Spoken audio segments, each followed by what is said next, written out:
ABC24 This Week starts right now.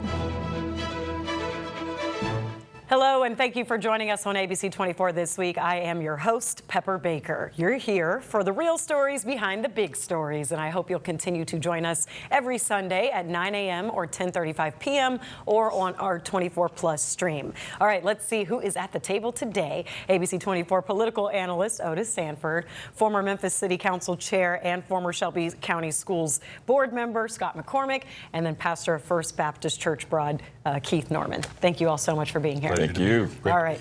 For today's topics, we're starting off with the explosive Memphis City Council meeting where firefighters asking for a pay raise turned into a council member's use of the word rape to prove her point. Well, that didn't really go over so well. Then we'll talk about the state officially appealing a judge's rule to stop the National Guard deployment in Memphis. Lastly, a close race for Tennessee's 7th congressional district seat could be a sign for the deep red state seeing a hint of purple. But let's get back to the top here. Now, the Memphis Firefighters Union is blasting the city council following a comment made during Tuesday's meeting where a 2% raise for firefighters was put on hold. The firefighters will now have to wait until December 16th for an answer. The union is fighting for an overall 5% raise, claiming the city agreed to the raise last year, but the city dropped it to 3%.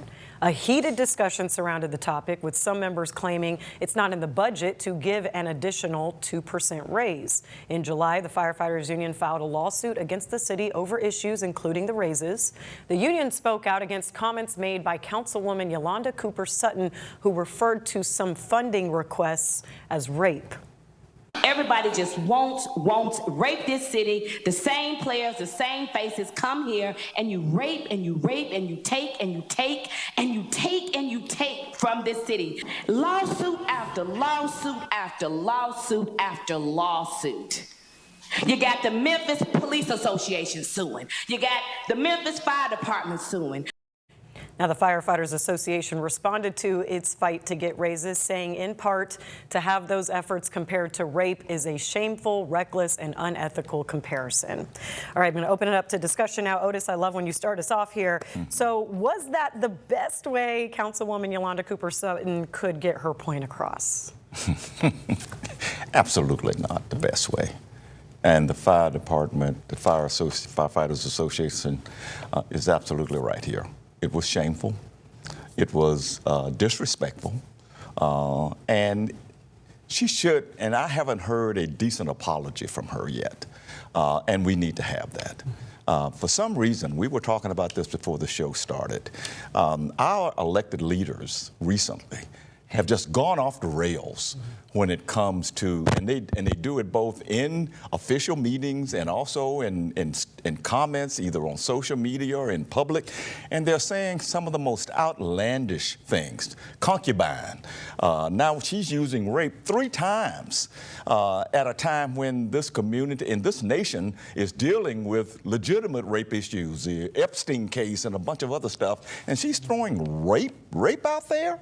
And you have other lawmakers talking about public hangings and bringing back hangings for capital punishment. All of that is just outrageous. Yolanda Cooper Sutton, and I've met her once, seems like a nice lady, but this was an outrageous comment, and she should publicly apologize, not just to the firefighters, but to everybody in the city. So, Scott, you've sat up there before on the city council before. A lot of her colleagues came out basically disagreeing with the comments she used. So I want to ask you about the reaction from them and, you know, how they responded. But also, aside from her choice words, did she have a point? No. Okay. No, I don't. You know, when you're up there, there's always a kind of a respect for your colleagues. I don't think she deserved respect for what she said, but you tend not to criticize your colleagues. That's not going to work well working down, you know, to work together down the road. But what she said was despicable. But I don't think anybody was coming in, and not to use that word, but trying to hold a gun to the city's head. Back in '78, when we had a police strike and a fire strike, the city voted to have an impasse resolution.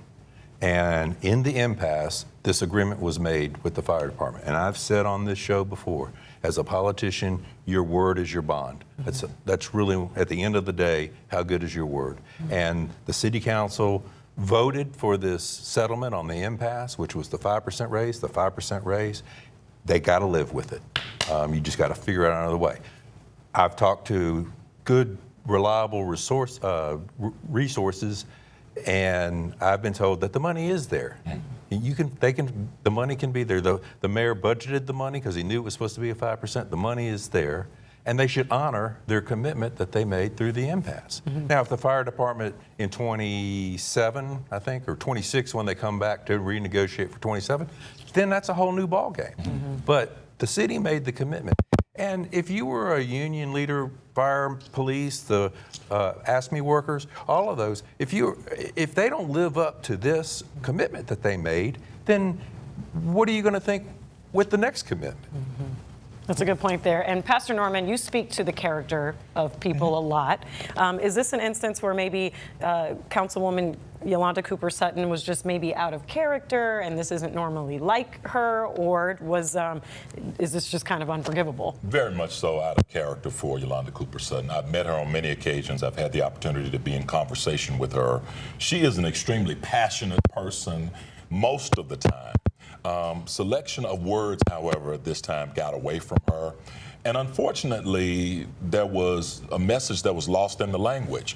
The real message when she got to the end of the conversation was about the high number of lawsuits and the various taxations or ways that people are extracting needed dollars from a city that's declining in revenue. And none of that came across because what we latched onto was the language. This is why it is important for people like myself and others who are in public spaces to be very careful about their words. We have to choose our words wisely because her entire message is lost in the language. I think also there is a capacity conversation we need to talk about here. We bring our passion to the table, our rhetoric, our ways of getting our point across. And so what Yolanda Cooper Sutton and every elected official, I might say, we've had this on the school board, we've had it on the county commission, we've had it in the White House, we have it at the state senate. Everybody is using language out here now that's inflammatory and that's causing more division than bringing us together. The real skillful politicians and the people who I would love to see in the public arena stay back because quite frankly, they don't want to get in and talk like that to people. That's not of their character. And they feel like if this is the way things are going to go, I'll sit this out. And some of the best people sit on the sidelines as a result of it. So, Scott, I want to ask you this follow-up question because you said you spoke to reliable sources who say the money is there. But now that there's so much tension, like, what is the way forward here? Is there room for compromise, or did Councilwoman Cooper Sutton's comments just escalate this whole back and forth even worse, made it worse? Well, it's my understanding that the reason why the council delayed for the 2 weeks was to look to make sure that they could get the money in the budget. The money's there. There's always money there. I mean, we're not talking about $20 million, $50 million. We're talking, I think it was like 1.7 million. Yeah, 1.7 million. And it's just vital to live up to the commitment that the council made. It's 1.7 million on its basis. So when you talk about an incremental increase with any percentage, there's an OPEB tag that comes with it. You got to have benefits attached to it. What is the total dollar is what some of the council people, I think it was Janika White, that asked that question. And so she's simply saying, don't give me the 1.7, give me the 1.7 plus taxes. Yeah, that's a good point. And so if you give me the full number, and then by the way, she offered a solution, I think. Solution-based negotiation is always the best way forward. She said, okay, well, let's put this on the table, and whether we like it or not, at least that's a negotiating point.